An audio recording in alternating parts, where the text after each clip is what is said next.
1º de fevereiro de 1999, faz tempo, hein? Esse foi o meu primeiro dia como residente da disciplina de nefrologia da Unifesp no Hospital São Paulo. Entre os estágios mais importantes naquele ano estavam a enfermaria da nefrologia, enfermaria do transplante, a interconsulta, que é aquele estágio onde o residente da nefro avalia casos renais nas outras especialidades, e ainda o setor de hemodiálise, que é aquele onde a gente aprende a passar catéter, prescrever diálise, especialmente nos casos renais crônicos agudizados, que são aqueles pacientes em urgência dialítica que chegavam ali o dia inteiro aos montes. Por um critério de sorteio com os meus colegas residentes, o meu primeiro estágio foi a enfermaria da nefrologia. Essa enfermaria atendia aos casos gerais de nefrologia, sejam aqueles pacientes que iriam começar a dialisar, aqueles casos da clínica de hemodiálise que tinha alguma complicação clínica que precisava de um suporte hospitalar, e ainda resoluções de problemas do cotidiano da nefrologia, como acessos vasculares difíceis e realização de biópsias renais. A função do residente da nefrologia na enfermaria consistia basicamente em passar visitas nos pacientes, passar visitas com os professores e ainda coordenar os estagiários mais novos da clínica médica e outras especialidades que rodiziavam lá na nefro. Logo nas primeiras semanas, num belo dia pela manhã, eu fui abordado pelo meu chefe, que chegou e falou o seguinte: "Ô Roberto, tudo bem? Deixa eu te falar. Eu fui abordado agora pela manhã por uma funcionária aqui do hospital, que ela tá com uma tia que tá muito mal,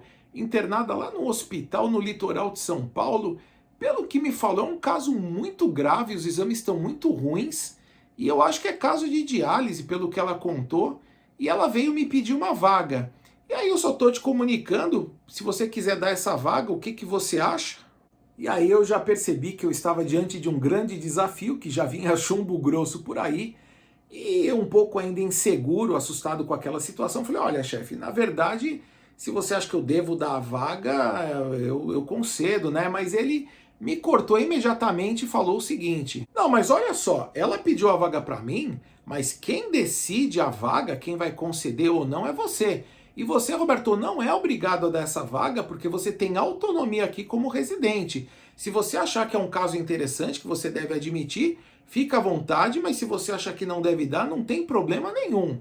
E aqui é importante eu explicar como que funcionava a concessão de vagas naquela época. Hoje em dia, existe o chamado plantão controlador, regulado pela Secretaria da Saúde estadual, municipal, e as vagas vão sendo concedidas conforme a demanda. Mas naquela época o residente sim tinha uma autonomia para conceder uma vaga. Lembrando que o principal critério que a gente utilizava era o interesse acadêmico, a disponibilidade da vaga, a gravidade do caso, o pronto-socorro lotado. Então era o conjunto desses critérios que acabavam definindo quem iria para a enfermaria ou não. Mas sempre destacando que, por ser um hospital escola, o critério acadêmico ele era levado muito em consideração, porque na residência nós estamos passando por um misto de aprendizado com assistência médica. Então a gente tem que ajudar os pacientes, mas ao mesmo tempo a gente tem que aprender com os casos difíceis. E deixando bem claro que o fato dessa paciente ser familiar de uma funcionária não era nunca o nosso critério principal, nunca houve um favorecimento, mas nada impedia que um funcionário desesperado eventualmente viesse pedir uma ajuda para a gente. Mas o fato é que pela primeira vez na minha vida, o grande desafio não era fazer o diagnóstico, saber o tratamento correto, mas era decidir um chamado sim ou não. Estava nas minhas mãos decidir o futuro daquela pobre mulher que estava numa situação de penúria naquele hospital no litoral de São Paulo.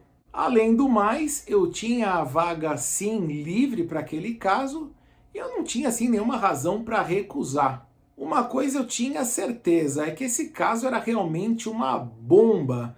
Bomba no linguajar médico é quando a gente sabe que o caso é muito complicado, com muitos desafios, mas eu fiquei pensando quantas bombas eu não vou receber nos próximos 3 anos aqui de residência. Obviamente, o meu senso humanitário falou mais alto e na mesma tarde veio transferida a dona Rosa. Chegou de ambulância numa maca, situação inicial desanimadora, realmente um caso muito grave, e infelizmente eu sou obrigado a falar aqui que ela chegou numa situação de maus cuidados, suja, desnutrida, realmente dava muita pena dela. Essa paciente chegou para nós em mau estado geral, entubada, ventilação mecânica, desidratada, não tinha nenhum acesso venoso central para correr medicação, veio com aquela veinha pega, sabe aquele acesso venoso ruinzinho, com aquele sorinho parado que não corre nada. Realmente, olha só os cuidados. E também estava com febre, sinais de infecção e uma história clínica muito pobre. Ela estava entubada, então não podia contar nada para a gente. E os familiares também não tinham muita informação sobre como todo aquele cenário catastrófico tinha acontecido com aquela pobre mulher. E assim que nós admitimos, já iniciamos as medidas clínicas iniciais, coletamos exames e não para minha surpresa, aqueles exames para lá de Bagdá, tudo estouradinho, exames muito altos, creatinina em torno de 40, que foi a mais alta que eu tinha visto até então, ureia em torno de 400 e um potássio ali entre 6,5 e 7. Além disso, ela tinha uma acidose metabólica importante, uma anemia em consequência da insuficiência renal, com uma hemoglobina em torno de 5, e além disso, o ultrassom de rins dela mostrava que os rins já eram bem pequenininhos, sinais de uma doença renal crônica já muito avançada.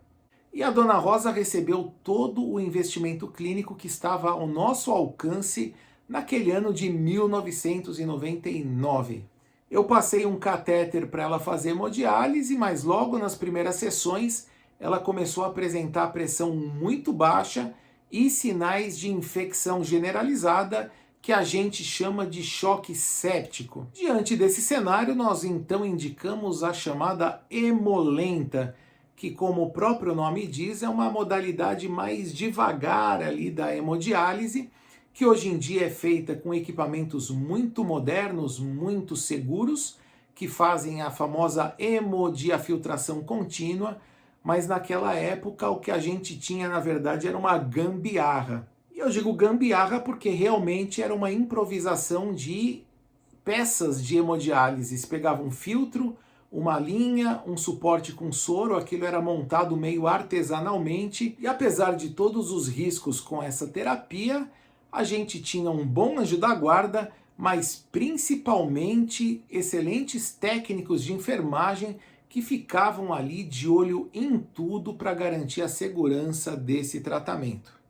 E realmente não houve nenhum acidente, mas ela passou a evoluir com várias infecções de corrente sanguínea que não melhoravam por conta dos catéteres. Então passava um catéter, infectava, tirava, infectava, passava outro, e isso não tinha fim. Até que numa determinada visita com o nosso chefe, a gente acabou optando por trocar a modalidade de diálise, ou seja, a gente sacou todos os catéteres dela e passamos ela para a modalidade de diálise peritoneal.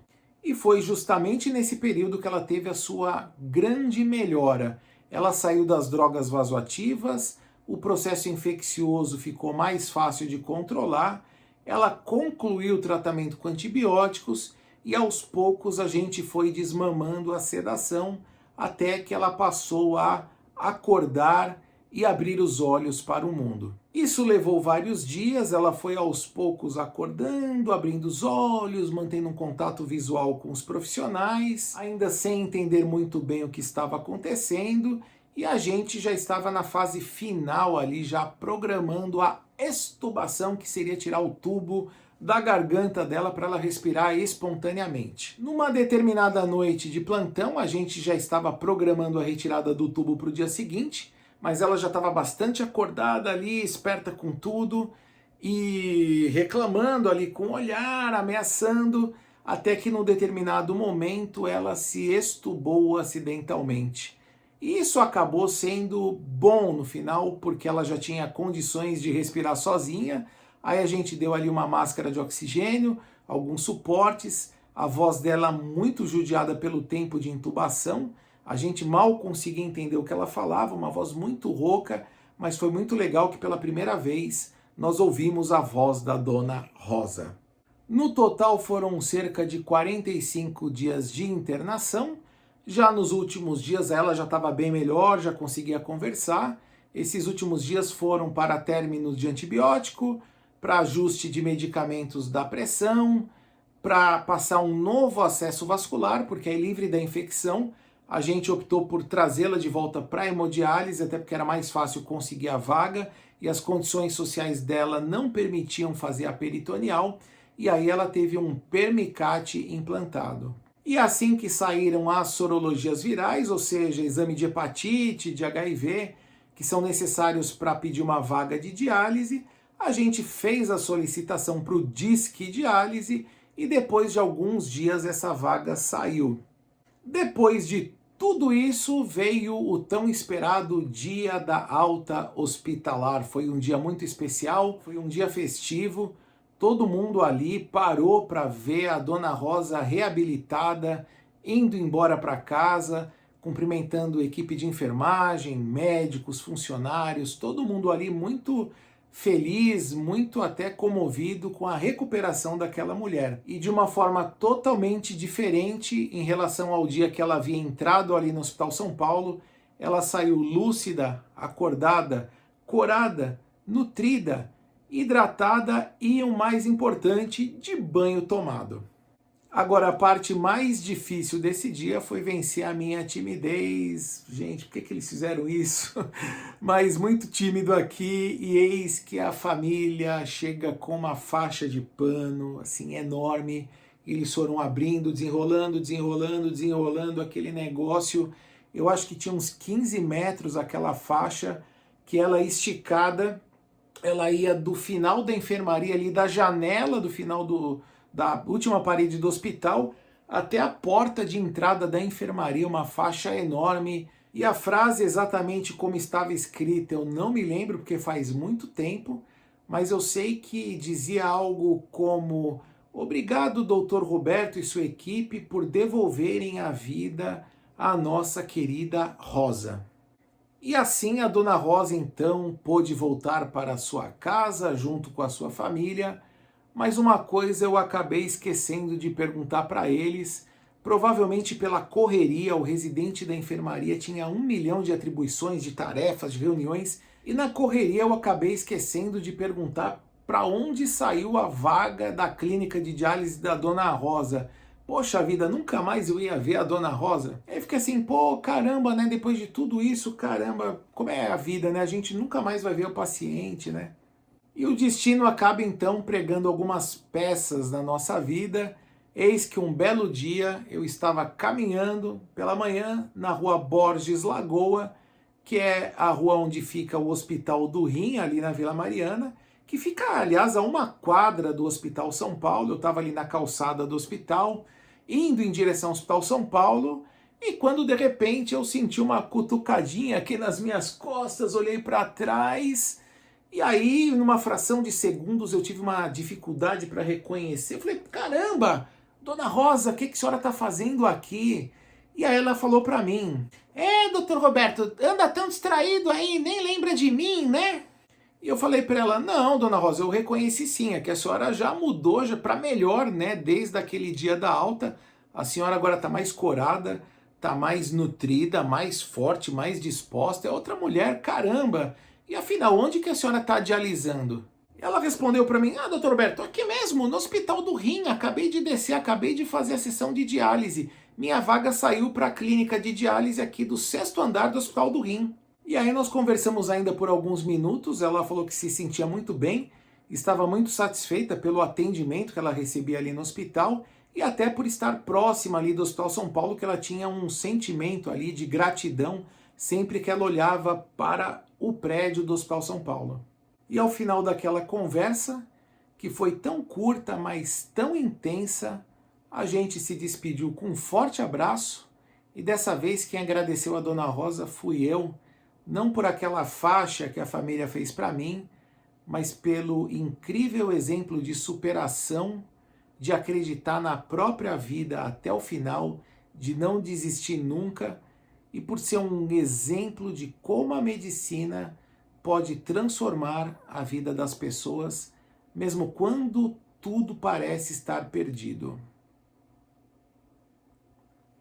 E se você gostou dessa história, deixe aqui o seu like, compartilhe com os seus amigos e ajude o crescimento do nosso canal, fazendo a sua inscrição e ativando o sininho das notificações.